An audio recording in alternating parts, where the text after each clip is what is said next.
Good evening, brats. It is I, your lord, your master, your savior, and your reader for today, Lord Leonok, with another special storytelling of Bram Stoker's Dracula. The edition that I read last time was, I believe, what was it called? I think it was the Royal Edition or something like that. I don't know. I'm not mentioned it previously. However, because the book has sort of disappeared out of nowhere, I thought it was absolutely important for me to find a better replacement, or at least something rather decent. Though this particular edition isn't as fancy as the previous one, I thought it was important to at least note these, special sort of detail and the simplicity behind it. And I sort of like the color scheme it has going on as well. The particular edition I am reading is one of Dover Publications. Um, it sort of has a nice sort of a tweed sort of cloth, maybe like linen pattern on it. A very nice light gray, and with a striking dark red bat on the front of it, with Dracula above, Bram Stoker below, and the visage of what I believe is our main antagonist, or perhaps the person you sort of care about, the subject of this book in the front cover. So it is rather interesting, rather nice, and I thought it was rather important for me to sort of get back into this sort of thing. So I will try my very hardest not to peek as much into this mic. Hopefully, this is a little bit better. Let me see. I'm testing things right now. Hopefully, it doesn't peak as much. My voice can be rather strong, so I'll I'll sort of keep that in mind. But let us continue the story for Bram Stoker's Dracula. Chapter 6. Mina Murray's Journal. 24th July. Whitby. Lucy met me at the station, looking sweeter and lovelier than ever, and we drove up to the house at the Crescent in which they have rooms. This is a lovely place. The little river, the Esk, runs through a deep valley, which broadens out as it comes near the harbour. A great viaduct runs across, with high piers, through which the view seems somehow further away than it really is.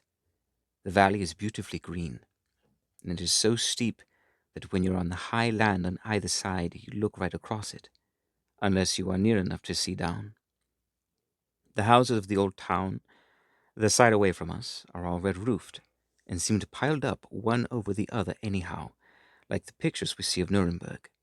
Right over the town is the ruin of Whitby Abbey, which was sacked by the Danes, and which is the scene of part of Marmion, where the girl was built up in the wall. It is a most noble ruin of immense size, and full of beautiful and romantic bits. There is a legend that a white lady is seen in one of the windows. Between it and the town there is another church, the parish one, which is a big graveyard, all full of tombstones. This is, to my mind, the nicest spot in Whitby, for it lies right over the town, and has a full view of the harbour and all up the bay to where the headland called Kettleness stretches out into the sea. It descends so steeply over the harbour that part of the bank was fallen away, and some of the graves have been destroyed. In one place, part of the stonework of the graves stretches out over the sandy pathway far below. There are walks with seats behind them through the churchyard, and people go and sit there all day long looking at the beautiful view and enjoying the breeze.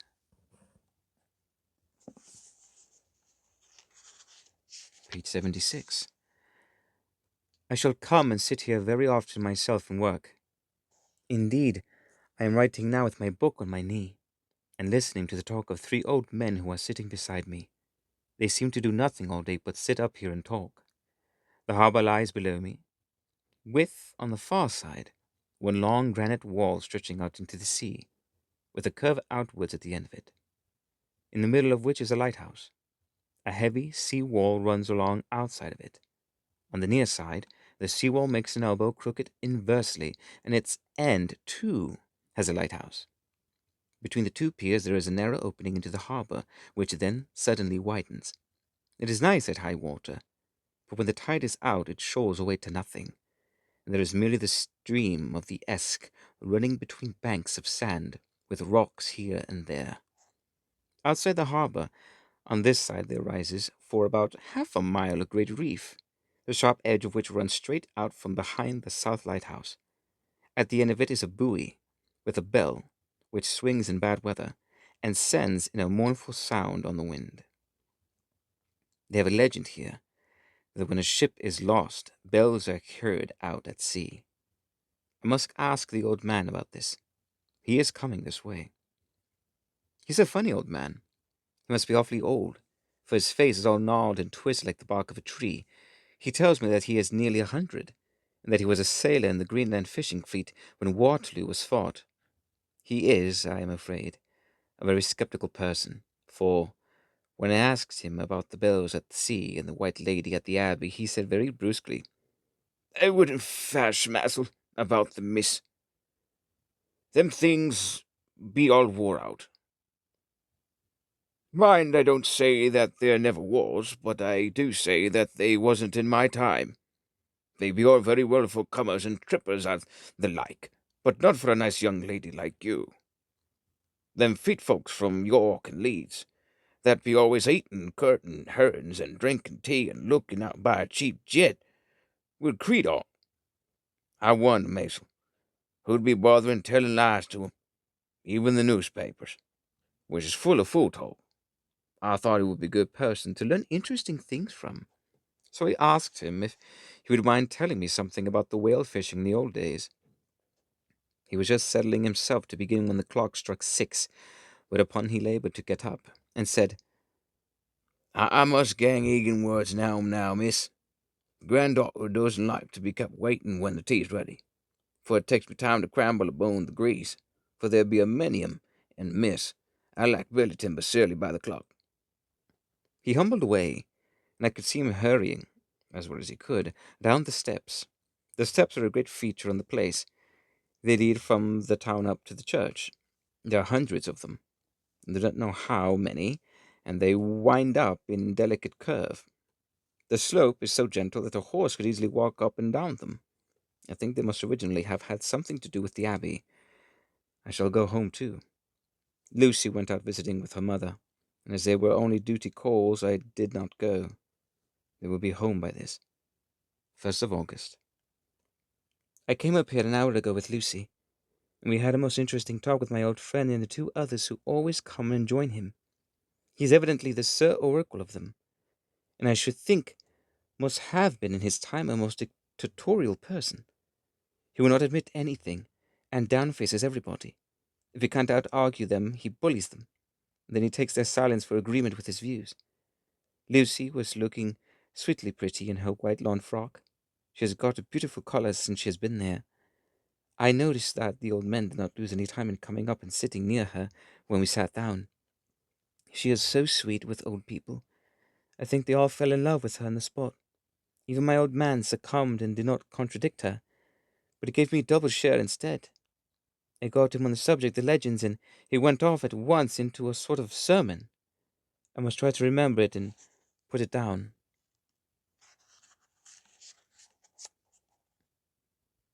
It be all fool talk, lock, stock, and barrel, that's what it be, and no stills. These bands and wafans and bogos and barguests and boggles and all in it, them is only fit to set barons and dizzy men a bewildering. They be naught but air bills. They and all grims and signs and warnings be all invented by parsons and ilsome book bodies and railway toters to scare and schooner hofflins and to get into folks to do something that they don't other inclined to. Makes me fretful to think of them. Why, it's them that, not content with printing lies on paper and preaching them out of the pulpits, does want to be cutting them on the tombstones. Here, look all round you and what ye are at will. All them stands holding up their heads as well as they can, out their pride as accounts simply tumbling down with the weight of lies wrote on them. Here lies the body, all sacred to the memory, wrote on all of them, and yet nigh half of them will bear no bodies at all, and the memories of them beings care to pinch or snuff about, much less scared, or sacred. Lies all of them, none but lies of one kind or another, my gog. But it'll be a square scoundering at the day of judgment when they come tumbling up in their death stalks all juped together and trying to drag their tombstones with them to prove how good they was. Some of them trembling, and dithering with their hands that dowsing and slipping lying in the sea that they can't even keep the group of them. I could see from the old fellow's self-satisfied air and that the way in which he looked around for the approval of his cronies that he was showing off. So I put in a word to keep him going. "Oh, Mr. Swallows, you can't be serious. Sure these tombstones are not all wrong." "Yablins. There may be a poorish few not wrong, saving where they make out people not too good, for there be folk to think and balm and bowl be like the sea if only it be their own. The whole thing be only lies. Now look you here. You come here a stranger, and you see this Kirkgarth." I nodded, for I thought it better to assent, though I did not quite understand his dialect. I knew it had something to do with the church. He went on. "And you can't say that all these steens be a boon folk that be happen here snarling song?" I assented again. "Then that be just where the lie comes in. Why, there be scars of these lay beds that be tomb as old Dunn's back a box on Friday night." He nudged one of his companions, and they all laughed. "And my God, how could they be otherwise? Look at that one. The after's a bath in the beer bank. Read it." I went over and read. "Edward Spenceloff, Master Mariner, murdered by pirates off the coast of Andres, April 1854. Right, 30. Age estimation. When I came back, Mr. Swallows went on. "Who brought him home, I wonder, to tap him here? Murdered off the coast of Andres, and you considered his body lay under. Why, I could name you a dozen whose bones lie in the Greenland seas above." He pointed northwards. "Or where the currents may have drifted them. There be the stones around ye. Ye can, with your young eyes, read the small print of the lies from here." This Braithwaite Lowry.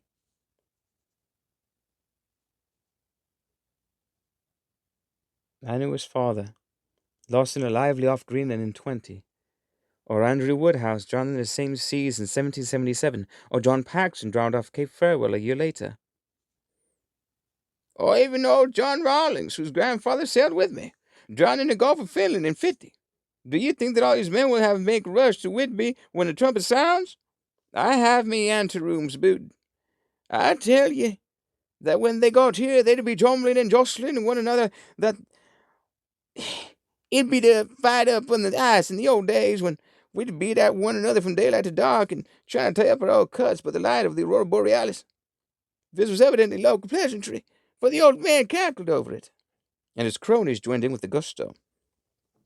"But," I said, "surely you are not quite correct, for you start on the assumption that all the poor people or their spirits will have to take their tombstones with them on the day of judgment.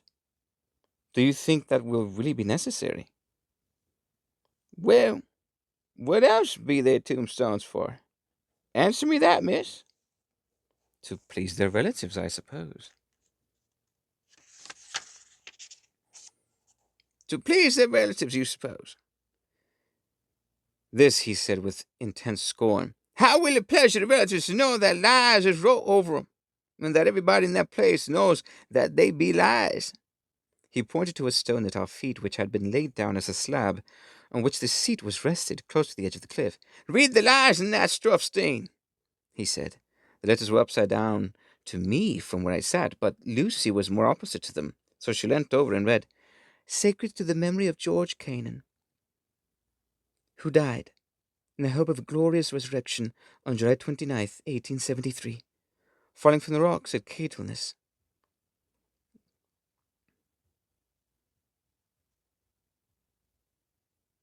"This tomb was erected by a sorrowing mother to her dearly beloved son. He was the only son of his mother, and she was a widow." "Really, Mr. Swallows, I don't see anything funny in that." She spoke her comment very gravely and somewhat severely. "You don't see aught funny? But that's because he don't gone and sorry mother was a hellcat that hated him because he was a crooked. A regular lamiter he was. And he hated her so that he committed suicide in order that she mightn't get an insurance she put on his life. He blew nigh the top of his head off with no musket that they have for scaring the crows with it. 'Twarn't for crows then, for it brought the clegs and the dopes to him. That's the way he fell off the rocks. And that's the hopes of a glorious resurrection. I often heard him say, Mason, that he hoped he'd go to hell, for his mother was so pious that she'd be sure to go to heaven, and he didn't want to add where she was.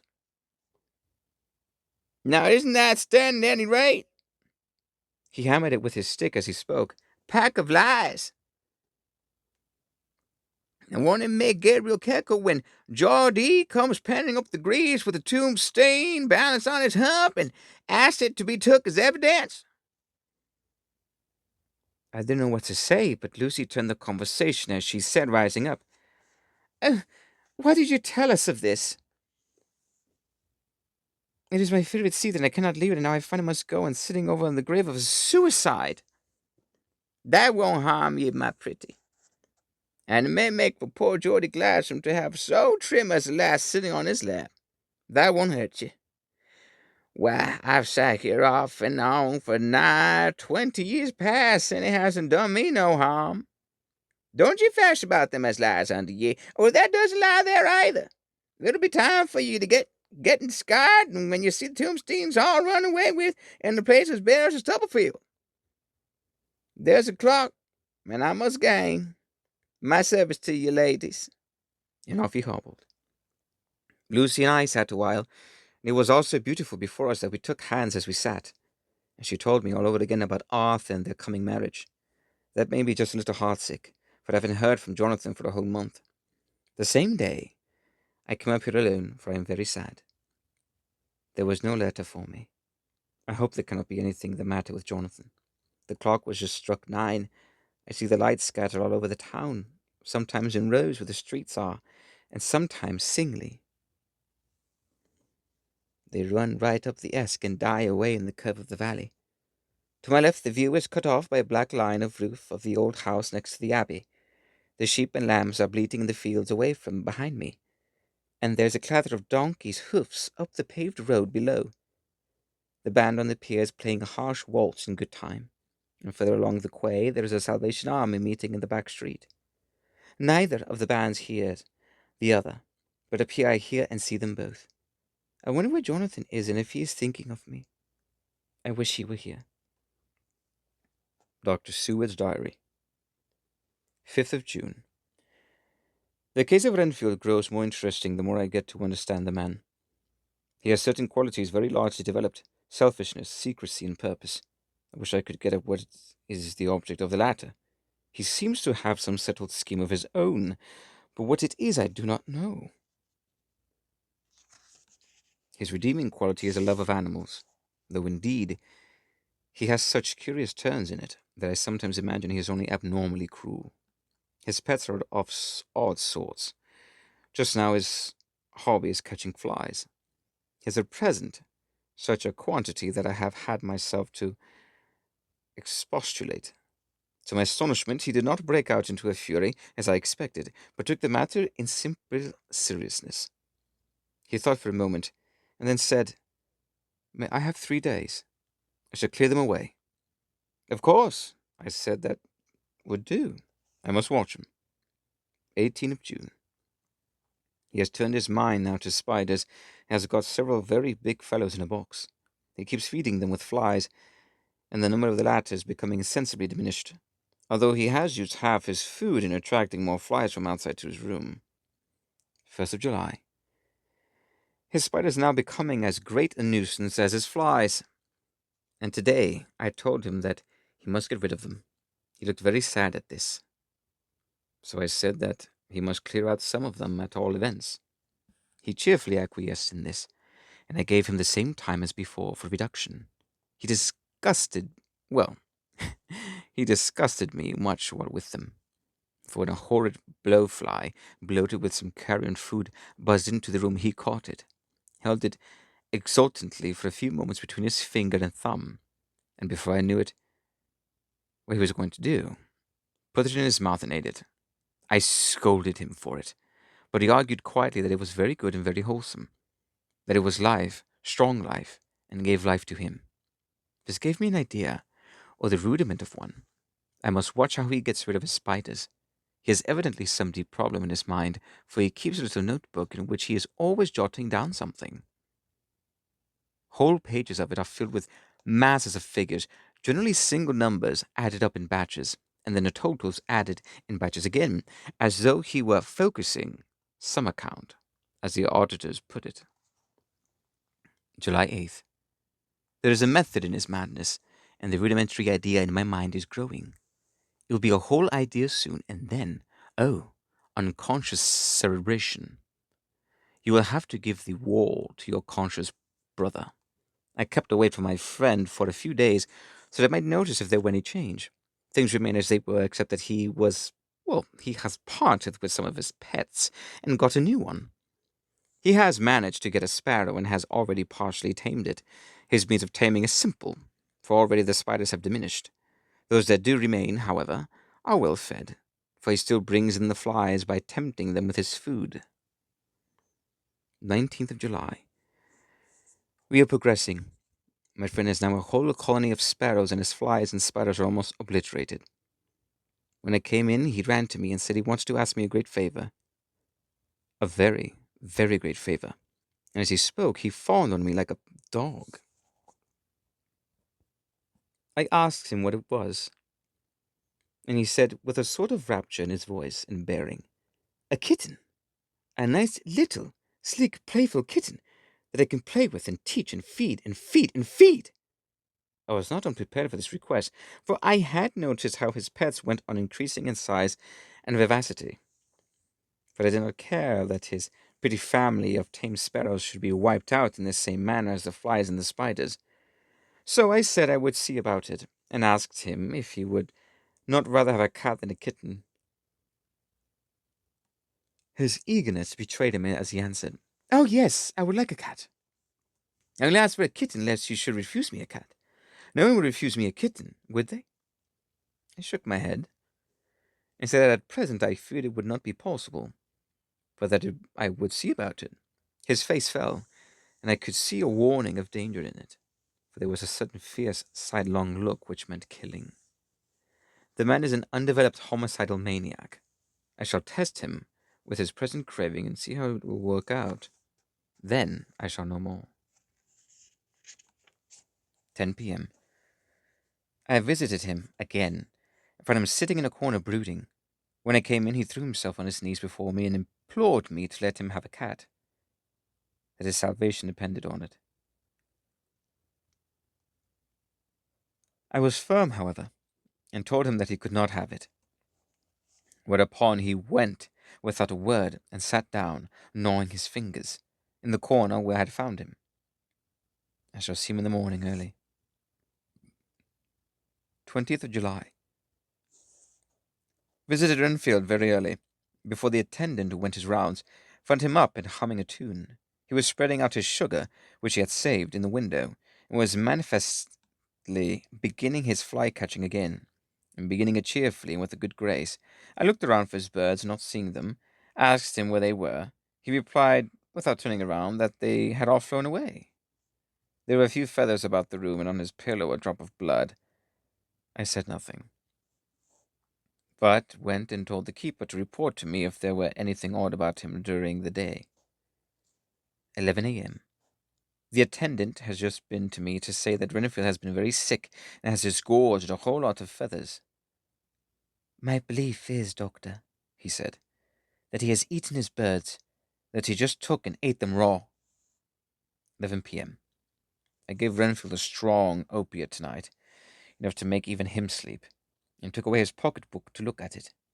The thought that has been buzzing about my brain lately is complete, and the theory proved. My homicidal maniac is of a peculiar kind. I should have to invent a new classification for him, and call him a zoophagus, life-eating maniac. What he does is to absorb as many lives as he can, and he has laid himself out to achieve it in a cumulative way. He gave many flies to one spider, many spiders to one bird, and then wanted a cat to eat the many birds. What would have been his latest steps? It would almost be worthwhile to complete the experiment. It might be done if there were only a sufficient cause. Men sneered at vivisection, and yet look at its results today. Why not advance science in its most difficult and vital aspect, the knowledge of the brain? Had I even the secret of one such mind, did I hold the key to the fancy of even one lunatic, I might advance my own branch of science to a pitch compared with which Burdon Sanderson's physiology or Ferriar's brain knowledge would be as nothing. If only there were a sufficient cause. I must not think too much of this, or I may be tempted. A good cause might turn the scale with me, for may not I, too, be of an exceptional brain congenitally? How well the man reasoned! Lunatics always do within their own scope. I wonder at how many lives he values a man. If at only one, he has closed the account most accurately, and today begun a new record. How many of us begin a new record, which each day of our lives? To me, it seems only yesterday that my whole life ended with my new hope, that truly I began a new record. So it will be until the great recorder sums me up and closes my ledger account with a balance to profit or loss. Oh, Lucy, Lucy, I cannot be angry with you, nor can I be angry with my friend whose happiness is yours. But I must only wait on hopeless and work. Work, work! If I could only have as strong a cause as my poor mad friend there, a good, unselfish cause to make me work, there would be indeed happiness. Memories Journal, 26th of July. I am anxious, and it soothes me to express myself here. It is like whispering to oneself and listening at the same time. There is also something about the shorthand symbols that makes it different from writing. I am unhappy about Lucy and about Jonathan. I had not heard from Jonathan for, well, some time. I was very concerned. But yesterday, dear Mr. Hawkins, who is always so kind, sent me a letter from him.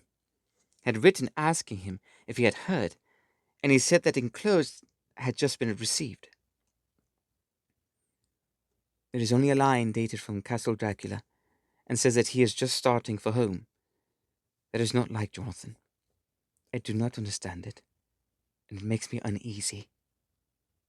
Then, too, Lucy, although she is so well, has lately taken to her old habit of walking in her sleep.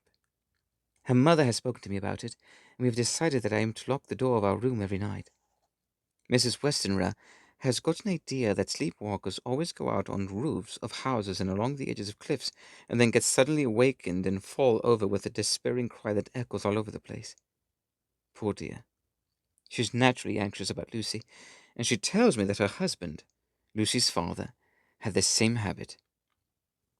That he would get up in the night and dress himself and go out if he were not stopped. Lucy is to be married in the autumn.